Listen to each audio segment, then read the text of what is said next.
Ang kwento natin ngayon ay tungkol sa isang mayamang negosyante na nagngangalang Kim Min-kyu na naghihirap mula sa isang kakaibang sakit.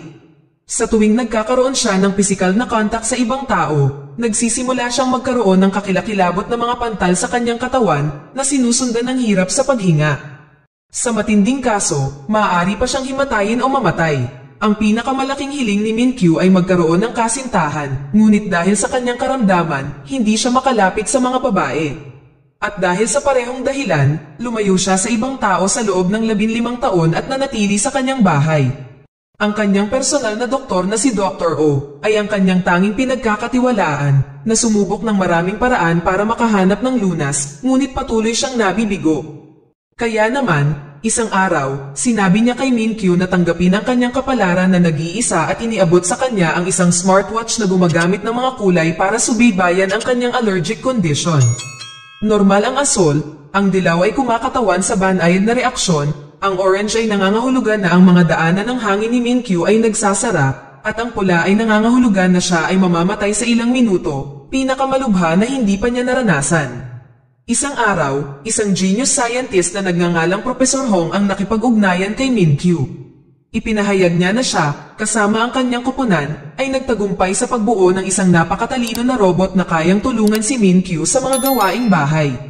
At dahil hindi siya tao, hindi siya magdudulot ng anumang pinsala sa kanya. Ang gastos para sa robot na ito ay 100 bilyong won. Pakiramdam ni Min-kyu ay scam ito, ngunit dahil sa curiosity, pumunta siya sa lab para makipagkita kay Professor Hong. At pagdating niya doon, sinalubong siya ng isang robot na mukhang napakagandang babae. Ipinakilala niya ang kanyang sarili bilang AG3, isang napakahusay na AI robot na nilikha ng Professor Hong. Natulala si Min-kyu sa kanyang hitsura, at kapag hinawakan siya nito, walang abnormal na pagbabago sa kanya.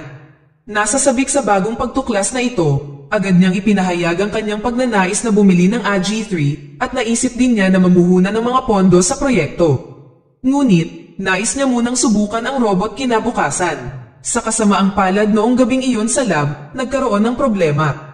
Isa sa mga miyembro ng pangkat ni Professor Hong ay aksidenteng nabuhusan ng isang patak ng soda ang processor ng AG3s na nagiging sanhi para magkaroon ng short circuit.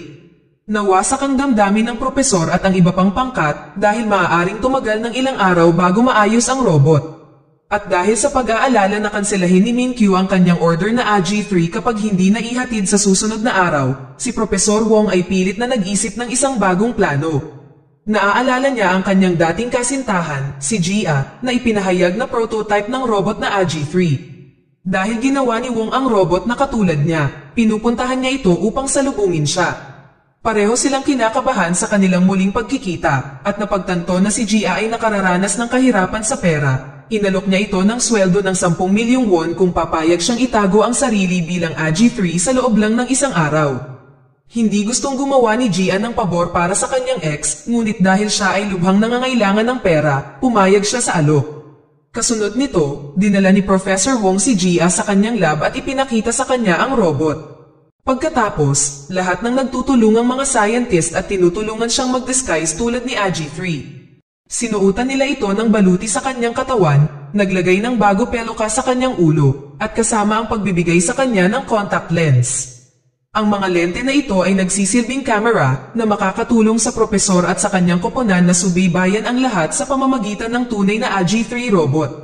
Pwede rin sila magpadala ng mga tagubilin na matatanggap ni Gia mula sa kanyang lens sa anyo ng teksto o mga video. Kinabukasan, ipinadala si Gia sa bahay ni Min-kyu ayon sa naka-schedule. Ngunit nang buksan niya ang kahon, tumalon siya pabalik sa gulat. Nakilala na pala niya ito dati noong nagtrabaho siya bilang isang babaeng tagapaghatid ng pagkain. Napakasama ng karanasan na iyon dahil umalis si Min-kyu na hindi nagbabayad sa kanya.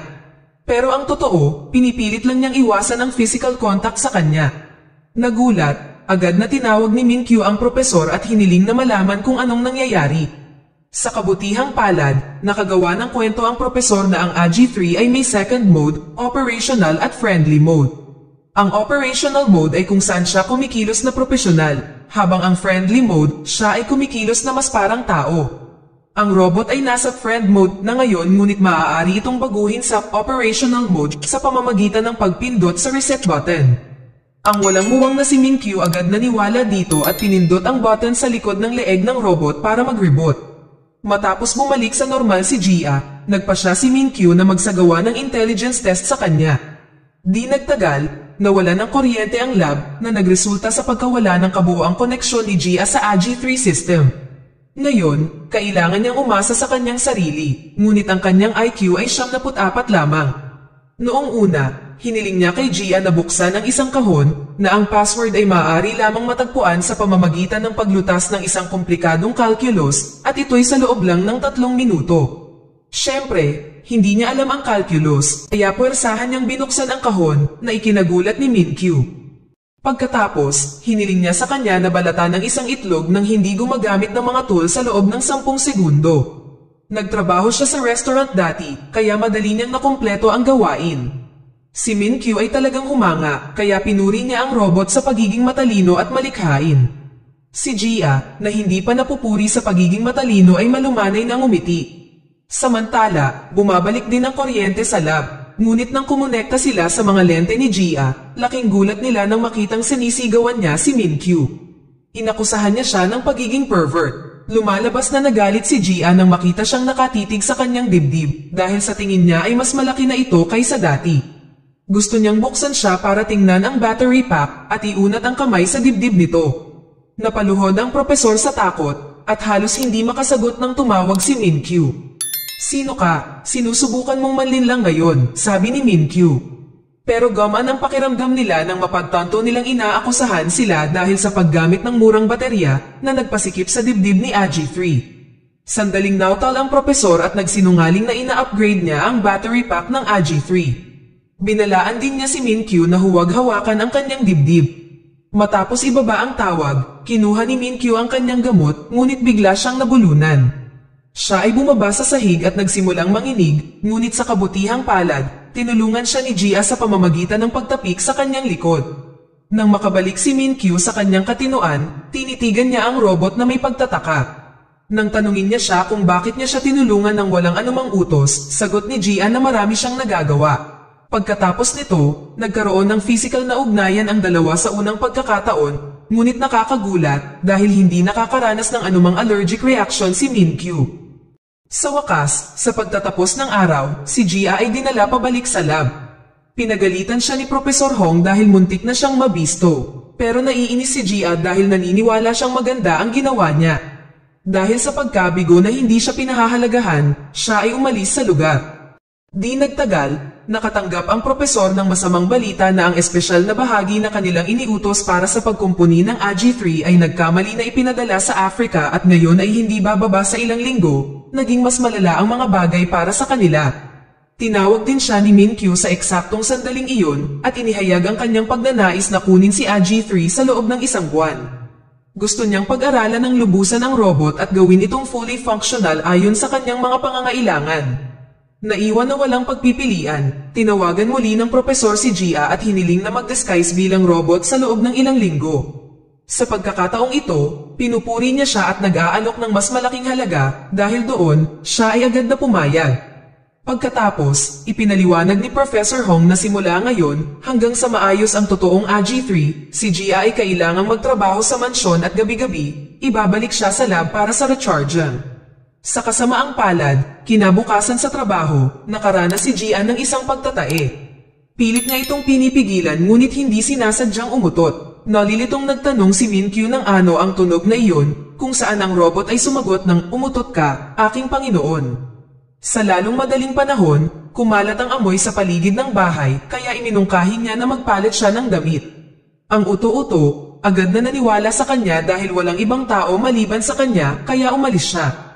Sinamantala ni Gia ang pagkakataon, nagmamadaling pumunta si Gia sa palikuran para tumae. Gayunpaman, maagang bumalik si Minkyu at nalaman niyang nawawala ang robot. Hinahanap niya ito sa paligid ng bahay at sa bandang huli ay nadatnan niya itong nagsaspray ng mamahaling pabango nito sa inidoro. Pagpapanggap ni Gia, siya ay naglilinis ng palikuran, ngunit hindi naniniwala si Minkyu sa kanya na sinasabing hindi kaya ng mga robot na hawakan ang tubig. Gayunpaman, nagsisinungaling siya na siya ay isang advanced AI na sanay sa paghuhugas ng pinggan.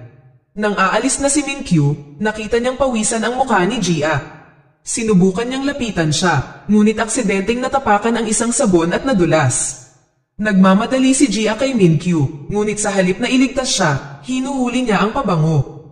Nakalulungkot, nalaglag siya sa ibabaw niya, sumakit ang kanyang dibdib dahil sa kanyang bakal na baluti. Nang gabing iyon, habang naglilinis si Gia, hindi niya sinasadyang natamba ang card castle na pinagsama-sama ni Minkyu sa loob ng 15 taon. Nang makita ang pangyayaring ito, napasigaw si Minkyu sa matinding paghihirap. Pero bago pa man siya makapagsalita, sinabi ni Gia na umabot na sa 5% ang kanyang baterya at nagkunwaring naka-standby mode. Maya-maya ay nagkita sila ng propesor na nagsasabi na siya ay bigo sa kanyang mga pagkakamali, ngunit ang propesor ay nagsasabi na bigyan siya ng mas maraming oras para lubusang pag-aralan ang robot. Pumayag si Minkyu na bigyan pa ng oras si AG3. Kinabukasan, naalala ni Minkyu na makikipagkita siya sa isang bisita at binalaan si Gia na huwag lalabas. Ito ay si Riel, ang kanyang unang kasintahan. Gayunpaman, ang kanyang pananabik ay napalitan ng takot ng hawakan ni Riel ang kanyang balikat. Pinipigilan ni Minkyu ang kanyang mukha at nagawang itago ang kanyang kumakalat na pantal mula kay Riel. Pagkatapos, siya ay nagpapanggap na magkakaroon ng isang mahalagang pagpupulong at nagmamadaling bumalik sa bahay. Kahit papaano, umabot siya sa kanyang mga limitasyon sa kwarto at inabot ang antidote serum. Ngunit dahil sa sobrang hina niya, nabigo siyang abutin ito. Nang mahanap siya ni Gia, si Minkyu ay bumagsak sa sahig na nahihirapan huminga. Sa isang flashback, noong mga araw na wala pa siyang allergy sa human touch, pinasaya siya ng kanyang mga magulang noong siya ay batang Minkyu pa, habang itinatayo niya ang kanyang pinakaunang bahay ng mga baraha. Kapag nabibigo ito, itinataboy ng kanyang tatay ang kanyang pagkabigo gamit ang ilang cool na trick sa card. Sa isa pang alaala, lahat ay nagtitipon para sa kaarawan ni Minkyu. Nang pauwi na sila, naglalaro ng word game ang pamilya. Ngunit sa kasamaang palad, habang binababa ng tatay ang kanyang bintana, isa sa mga lobo ay tumama sa kanyang mukha at ang kanilang sasakyan ay napadpad sa landas ng isang paparating na truck. Kasunod ay nagising si Minkyu sa ospital, humihikbi para sa kanyang mga magulang na kapwa namatay sa trahedya. Nang araw na iyon, maraming kamag-anak ang bumisita sa kanya at sinubukang maging legal na tagapag-alaga. Ang pangunahing motibo ay para magmana ng pera ng kanyang mga magulang. Ngunit nang pumasok si Minkyu sa banyo at tingnan ang kanyang mga bulsa, nakahanap siya ng isang misteryosong mensahe na may nakasulat na, huwag pumirma ng kahit ano. Pagkatapos, nilapitan siya ng kaibigan niyang nagngangalang Yuchul at inabutan siya ng adoption paper. Nabanggit ni Yuchul na pinadala siya ng kanyang ama at magiging maganda kung sila ni Minkyu ay magiging magkapatid. Saglit na nag-isip si Minkyu at tuluyang pinirmahan ang mga papeles sa pag-aampon. Kinikilig, hinawakan ni Yuchul ang kamay ng kaibigan para bigyan siya ng suporta. Ngunit nang tumingin si Minkyu sa ibaba, napansin niya ang kamay ni Yuchul na nagiging napakapangit na kuko. Takot na takot, tumakbo si Minkyu, sumisigaw, habang nagsisimulang mamuo ang kakaibang paltos sa kanyang mga kamay kung saan hinawakan siya ni Yuchul. Pagkaraan ng ilang sandali, bumalik si Yuchul sa kanyang ama at ibinigay sa kanya ang mga papeles sa pag-aampon na nagsasabi na ang gawain ay tapos na. Ngunit nang makarating ang ama sa huling pahina, nakita niya ang anak ng aso na isinulat bilang kapalit ng pirma ni Minkyu. Dahil dito, napagtanto niya na gusto lang ng bata na mapag-isa. Sa ibang lugar, ang maliit na Minkyu ay bumalik sa kanyang madilim at walang laman na mansyon. At mula sa araw na iyon, nabubuhay siyang malayo sa ibang tao. Pakiramdam niya pinagtaksilan siya ng lahat, sinimulan niyang hamakin ang ibang tao, ngunit nagre-resulta sa kanyang allergy. Ang masama pa nito, habang lumalaki siya, walang nakakaalam tungkol sa kanyang allergy maliban sa kanyang personal na doktor. Sa kasalukuyan, nagising si Minkyu kasama si Gia sa tabi niya. Sinabi niya sa kanya na nananaginip siya ng mga taong sasaksakin siya sa likod. Gayunpaman, nagulat siya nang makitang nasa normal na kalagayan siya na wala man lang marka sa kanya. Kaya naman, pinisil niya ang pisngi ni Gia, tila nagpapasalamat na binigyan siya nito ng injection. Habang lumalalim ang kanilang relasyon, si Gia at Minkyu ay gumugugol ng mas maraming oras na magkasama at mas naging malapit sa isa't isa. Isang araw, pinakiusapan siya ni Minkyu na samahan siya sa isang date kasama si Riel. Ang petsa ay hindi masyadong maayos at habang papaalis si Riel, iminungkahi niya na magkamay sila bilang magkaibigan. Nag-aatubili, hinawakan ni Minkyu ang kanyang kamay na nagre-resulta sa kanyang allergy na bumabalik. Di nagtagal, siya ay nagsimulang mahirapan huminga at sa oras na kunin niya ang kanyang serum, iniisip niya kung gagamitin niya ito o hindi dahil pagod na siya sa kanyang miserableng buhay. Sa sandaling iyon, ang kanyang smartwatch ay nagsimulang mag-beep ng mas mabilis at kalaunan ay nabitawan niya ang serum. Buti na lang at dumating si Gia at natauhan siya. Umupo siya sa tabi niya at nang tumingin si Minkyu sa kanya, bumababa ang reaksyon nito at ang monitor ay bumabalik sa normal. Parang naka-recover na siya kahit wala na ang serum. Sa ilang sandali pa, nagpa siya ang dalawa na bumalik sa apartment, ngunit nang lumiko sila sa isang kanto, aksidenteng nabangga ni Minkyu ang isang hardinero at natamba. Agad namang siya sinunggaban ng lalaki upang suriin kung ayos lang siya, ngunit nakakagulat, ang mga allergy ay hindi umaatake. Dahil sa nakita, susubukan niya ang kanyang sarili sa pamamagitan ng pagpunta sa maraming tao, isang bagay na hindi pa niya nagawa sa loob ng 15 taon. Nang maglaon, habang nakikipagsapalaran ang dalawa, nabangga ng isang bata ang kamay ni Minkyu, ngunit muli, walang nangyari. Pagkatapos, sumama ang dalawa sa isang crowd para manood ng outdoor performance kung saan tumetalon si Minkyu habang hinawakan ng katabi niya ang kamay niya para kumaway. Ang isang check sa kanyang monitor ay nagpapakita na ang maayos ang lahat. Dahil dito, napuno ng luha ang mga mata ni Minkyu at mahina niyang sinabi na sa wakas ay gumaling na ako. Kasunod nito, lumakad siya sa isang tahimik na lugar at tinawag ang kanyang personal na doktor na si Dr. O. Ngunit nang maluha-luha siyang umamin na wala na ang kanyang allergy, nabangga siya ng isang dumadaan, dahilan upang mag-beep ng malakas ang kanyang monitor. Samantala, nagsimulang hanapin ni Gia si Minkyu, at nang magkita na ang dalawa, bumabagal ang pulso ni Minkyu, at nagsisimulang mawala ang kanyang mga pantal. Nagtatakang tumingin sa kanya si Minkyu at nang may humarang sa kanyang paningin, bumabalik ang kanyang mga sintomas. Nang tanungin ni Dr. O kung may tao sa malapit, inamin ni Minkyu, may tao dito. Kapag may nakita akong tao, nawawala ang mga pantal, at kapag wala akong nakikita, bumabalik ang mga pantal. Gayunpaman, habang ngumingiti at kumaway si Gia, maluhaluhang inamin ni Minkyu, hindi ito tao. Pagkatapos ibaba ang tawag, niyakap ni Minkyu si Gia at sinabi sa kanya, ito ay dahil ikaw ang nasa tabi ko. Nangako siyang bibili ng pinakamatagal na baterya sa mundo para sa kanya, at sinabi pa niya, manatili ka sa akin magpakailanman, hanggang sa mamatay ako. Ikaw na ngayon ang aking pinakamahalagang kayamanan. Nakatitig si Gia na hindi makapaniwala, ang mga kalapit na tao ay nagsimulang magsaya para sa dalawa, udyok ni Minkyu na halikan siya sa noo. Pagbalik sa bahay, iginiit ni Minkyu kay Dr. O na kahit na marami siyang kausap, ayos lang siya. Saka siya tumayo harap ng kanyang full-length na salamin habang hawak niya ang kanyang telepono para patunayan ang kanyang sinasabi. Namangha si Dr. O na sa unang pagkakataon sa loob ng ilang taon, hindi na kailangan ni Minkyu ng gamot pagkatapos makipag-ugnayan sa tao. Nilinaw niya na dahil ito sa robot na kasama niya sa nakalipas na 10 araw at tinawag itong isang himala. Pagkatapos, sinabihan niya si Minkyu na sabihin ang lahat ng nangyari simula nang lumitaw ang robot para malaman nila kung paano siya gumaling. Nang mga susunod na araw, maraming mga eksperimento ang isinasagawa. Lahat sila ay nagsasabi na magiging maayos si Minkyu sa mga tao hanggat kasama niya ang robot na si Gia. Kaya naman, kinukuha niya siyang kasama sa tuwing gusto niyang makipagkita sa isang tao at itinuturing siyang pinakamahalagang pag-aari na pag-aari niya. Samantala, sa wakas ay naayos na ang AG-3 robot. Maaari itong gumana ng normal, ngunit mangangailangan ng ilang oras upang maangkop at gawing maayos ang paglipat. Sinabi ni Professor Hong na kakailanganin pa niya ng ilang araw bago masiguro at may handa si AG-3. Malungkot si Gia sa bagong balita dahil nasasanay na siya sa kanyang bagong buhay. Isang araw, dinala ni Minkyu si Gia sa isang magarbong restaurant, ngunit pinaupo siyang mag-isa sa isang hiwalay na mesa. Pagkatapos, mainit niyang tinanggap si Riel at ang kanyang ama. Habang nag-uusap ang tatlo, halatang galit ang tingin ni Gia sa kanila. Pagkaraan ng ilang sandali, nang hahawakan siya ni Minkyu, hindi niya pinansin ang kanyang kamay at umalis ng mag-isa.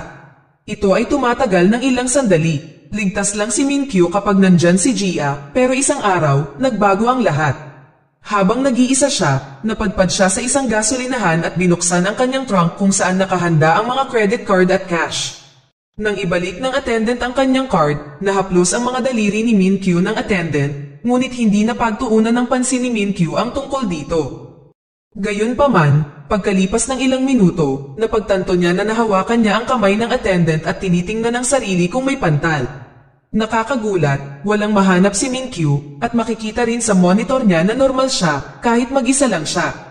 Kaya, nakipagkita siya sa kanyang personal na doktor. Pagdating sa ospital, niyakap ni Min-kyu ang isang walang imik na Dr. Oh at nagpapasalamat sa kanyang pagsusumikap sa huling 15 taon na nagpapahiwatig na tuluyan na siyang gumaling. Pagkatapos niyang kumalma, ang doktor ay nagtatanong kung may nagpasaya sa kanya at sinagot ni Min-kyu na sa wakas ay naiintindihan na niya ang pag-ibig. Tulad ng inaasahan, ipinapalagay ni Dr. Oh na tinutukoy ni Min-kyu si Riel, kaya iminungkahi niya na pasalamatan din niya si AG3. Pagkatapos, sinabi niya kay Min-kyu na maaari niyang paalisin si AG3 ngayon. Ipinapaliwanag ni Min-kyu na napamahal siya sa robot dahil siya ang una niyang kaibigan sa loob ng 15 taon. Ngunit ngayong ganap na siyang gumaling, makakakuha siya ng higit na kaligayahan mula sa isang pagmamahal sa isang tao. Nagprotesta si Min-kyu na pinasaya siya ni AG3, ngunit tinatawag itong ilusyon ni Dr. Oh. Gusto niyang maranasan ni Min-kyu ang haplos ng taong tunay niyang mahal.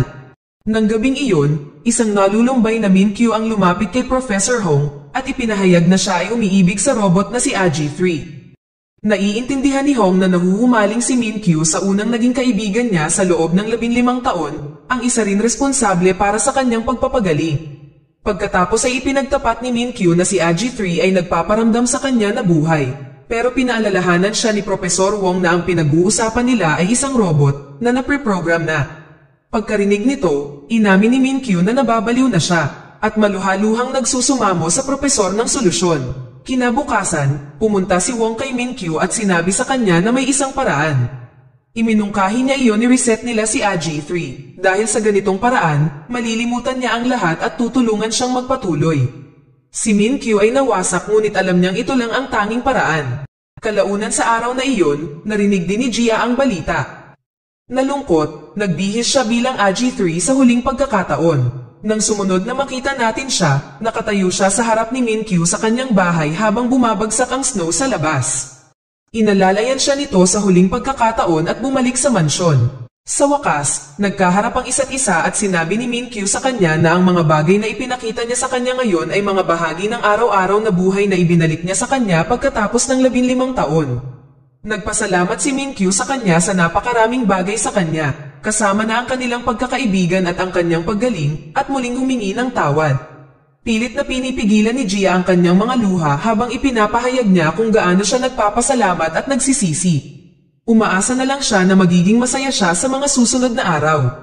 Tinitigan siya ni Min-kyu, at habang tumutulo ang luha, nagawa niyang pakalmeyan ang AG3 sa operation mode. Pagkatapos nito, inanunsyo niya na ire-reset niya siya, na nag-joke kay Gia na ipaalala sa kanya na ang lahat ng kanilang mga alaala ay permanenteng mabubura. Sa kabila nito, pumayag si Min-kyu na magpatuloy. Pero bago niya mapindot ang buton ay inilabas niya ang kwintas ng kanyang ina at inilagay sa leeg ni Gia. Pagkatapos ay niyakap siya nito at pinindot ang button bago sabihin ang kanyang huling mensahe, "Mahal kita." Habang sinisimula ni Gia ang countdown sa pag-reset, napaluha si Min-kyu at niyakap siya ng mahigpit. Nang maabot na niya ang 1, sa wakas hinayaan niya ang isang luha na bumagsak. Pagbalik sa lab, ang totoong AG3 ay nagulat na ang folder ni Min-kyu ay natanggal na. Nang gabing iyon, umiyak sina Min-kyu at Gia para matulog sa kani-kanilang tahanan. Umiiyak si Gia nang labis na siya ay nagkasakit kinaumagahan. Dinala siya sa ospital dahil sa matinding dehydration, at doon natin nakita na suot pa rin niya ang kwintas ni Min-kyu. Habang nagpapatuloy sila sa kanilang buhay, lumipat si Gia sa kanyang bayan kasama ang kanyang lola, habang naghahanda si Min-kyu para sa kasal nila ni Riel. Isang araw, sumakay si Min-kyu sa tren kung saan nakita niya ang isang pamilyar na mukha. Siya ay walang iba kundi si Gia na pinaniniwalaan ni Min-kyu na ang kanyang dating robot. Gayunpaman, sa kabila ng pagkakaupo ng dalawa, hindi sila umimik. Si Gia ay nasa mahigpit na utos na hindi siya maaaring mag-react sa kanya habang si Min-kyu ay nagdududa kung robot nga ba siya o hindi. Walang pag-aaksaya ng oras, tinawagan ni Min-kyu ang propesor na si Wong upang tanungin kung paano niya nakuha ang mukha ni AG3. Isiniwalat ni Wong na ginawa niya ang robot sa isang taong kilala niya, nakahawig ng kanyang mukha, personalidad, ugali, at iba pa. Nagtataka si Minkyu kung posible bang makipag-ugnayan sa kanya at sinabi ni Wong na oo. Gayunpaman, iginiit niya na mas makabubuti kung hindi na lang siya magsasalita para hindi maging awkward ang mga pangyayari sa pagitan nilang dalawa. Sa kabila ng payo, sinusundan siya ni Minkyu hanggang sa tindahan ng kanyang lola at nag-aalok na makipag-chat sa kanya. Gayunpaman, ginagamit niya ang dahilan na siya ay kasalukuyang abala, pero sa pagmamatigas ng ulo, determinado si Minkyu na hintayin siya. Samantala, nagmamadaling pumunta si Gia sa kusina at hinubad ang kwintas sa kanyang leeg at itinago sa isang plato. Lumipas ang mga oras ngunit hindi pa rin umaalis si Minkyu. Kaya, napilitan si Gia na makipag-usap sa kanya. Inamin niya nakatanggap siya ng pera mula kay Dr. Hong 4 na taon na ang nakakaraan upang maging isang modelo ng karakter, ngunit iyon lang yun. Sinubukan pang magtanong ni Minkyu, ngunit binalaan siya ni Gia na umalis o kung hindi ay tatawag siya ng pulis. Gayunpaman, matalinong tinanong ni Minkyu ang kanyang lola kung mayroon siyang magagamit na silid. At sa takot ni Gia, ang sabi ng matandang babae ay oo, at hinahayaan siyang manatili sa gabing iyon. Sa mga susunod na araw, nakipag-bonding siya kay lola, na nakatawag din ng atensyon ni Gia, na nagpapaalala sa oras na magkasama sila. Isang gabi, pinakuha ni lola si Gia ng mga paninda mula sa isang bodega. Pero dahil madilim na, pinakiusapan niya si Minkyu na samahan siya. Walang pag-aatubili, hinila siya ni Gia sa lugar. Habang naglalakbay, pinagtitinginan nila ang mukha ng isa't isa at inaalala ang nakaraan. Sa lalong madaling panahon, si Gia ay nagsimulang mag-open at sila ay nag-uusap hanggang sa makarating sila sa warehouse. Ngunit habang kumukuha sila ng mga kinakailangang kalakal, sa kasamaang palad, may naglock ng pinto. Walang kamalay-malay na may 2 tao pa sa loob. Naiwan na walang pagpipilian, napilitang silang magpalipas ng gabi sa loob, kung saan mas lalo silang nagsimulang magbonding. Kinabukasan, sa wakas ay may nagbukas ng pinto ng bodega, at napansing natutulog ang dalawa sa tabi ng isa't isa. Pagkagising, bumalik sila sa tindahan ni Lola at tinulungan siya sa pagluluto. Sa isang punto, muntik nang makita ni Minkyu ang kwintas, ngunit bago iyon, muli itong itinago ni Gia. Kinabukasan, dumating muli si Minkyu sa restaurant, ngunit nalaman na umalis na si Gia. Malungkot na hinahanap ni Minkyu ang babae kung saan, hanggang sa matagpuan niya siya sa tabi ng pier. Nang makita siya, mabilis na tinakpan ni Gia ang kanyang kwintas, ngunit huli na ang lahat dahil dito, nagsimulang alalahanin ni Minkyu ang huling araw na kasama niya si AG3. Napagtanto na na-scam siya, nagagalit siya, ngunit bago pa man siya makapagsalita, muling lumitaw ang kanyang allergy. At ang indicator ay nagpapakita ng pula, isang bagay na hindi pa nangyari dati. Sa huling eksena, bago siya bumagsak sa lupa sa kawalan ng pag-asa, may napakaliit na pagkakataong mabuhay. Dito na nagtatapos ang unang bahagi ng kwentong ito, abangan nyo ang susunod na bahagi. Hope you enjoy and as always, thank you for watching. Thank you for watching and don't forget to subscribe.